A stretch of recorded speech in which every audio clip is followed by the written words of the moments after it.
Today, I want to make a revelation. I want to share some revelation with my viewers and subscribers. The revelation is about 2022. Of course, I'm not turning into a prophet, but there are things I think I know now, which I think I should share with Kenyans and my viewers in general. Before I make that revelation, let me talk about 2022, especially with regards to what we do know now. We, of course, have known all along, but we can reaffirm today that the handshake was about 2022.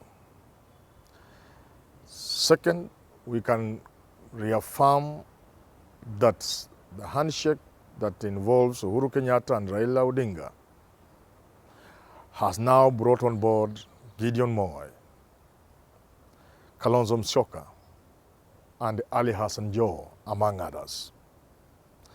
This, of course, would mean NASA's principals, Salem Davadi and Moses Wetangula, are still outside the rope.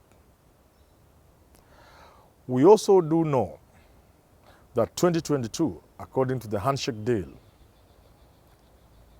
is not about Ruto. So we know that Raila Odinga, Uhuru Kenyatta and the team are out to ensure that William Ruto does not become president in 2022. How do we know this?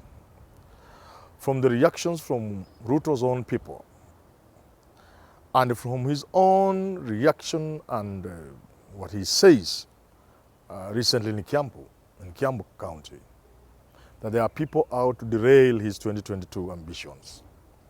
There are people fighting him. Honestly, in this country, there is nobody who can fight William Samoei Ruto, unless it is Uhuru Kenyatta or Raila Odinga, or both of them. So that kind of confirms. If you want more confirmation that somebody is fighting William Samoei Ruto, look at the shenanigans surrounding the war on corruption. War is in fact a misnomer. If you study the so-called war against corruption and the drama surrounding it, you begin to see there's somebody being targeted. If you look at sugar, for example, if sugar really was dangerous and was containing high levels of mercury, copper, lead, and other harmful substances, how would sugar still be in the supermarkets? How come the government has invaded the supermarkets to stop all sugar outlets from selling the sugar until government has done sufficient studies to ensure that this sugar is safe? How come we are still buying the sugar, Cabra sugar, whatever sugar it is in the supermarket? That shows you really there's something amiss in this form. Toyota Kenya and other dealers recall vehicles when they detect a small, minor problem. Vehicles would cost billions of shillings or millions of dollars.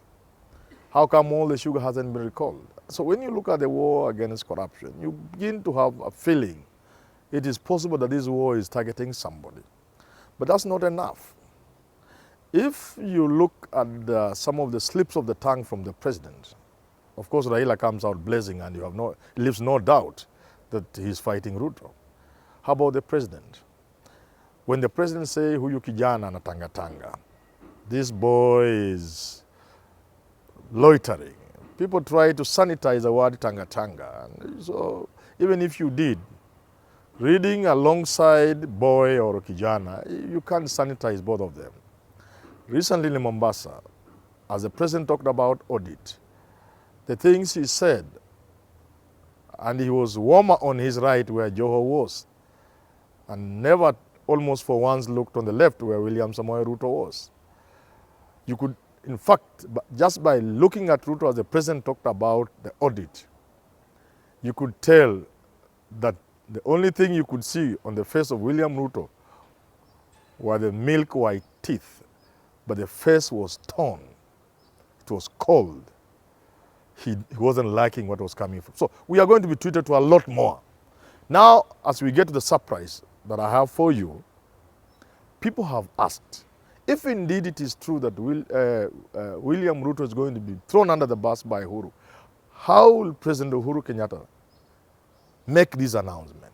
How will he break this news to William Ruto at some point, apart from these slips of the tongue, that, hey, like Moi told Saitoti, you are my friend, but leadership is another story altogether. At what point and in what manner will Uhuru Kenyatta, if this is true, break the news to Ruto? Today I have the way these things are going to happen, and I want to share with Kenyans. The way I suspect that in due course, perhaps sooner than we think, but with some timing which my African upbringing prevents me from mentioning, with some timing, Uhuru Kenyatta, Raila Odinga and their team will go back to Kanu.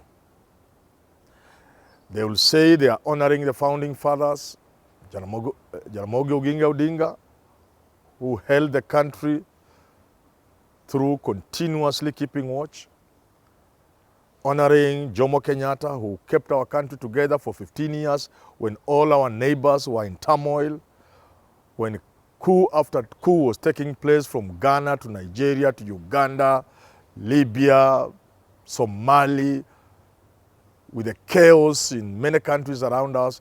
Jomo Kenyatta ensured we were in peace. So they will be honoring Jomo Kenyatta, Ronald Ngala, Sinde Muliro, all the founding fathers. And in the memory of this, and because they want to have a new beginning for the country, I am sure this gentleman will go back to Kanu, provide a candidate for Kanu from the team I have mentioned, and that will fulfill Moi's promise that Kanu will rule for 100 years.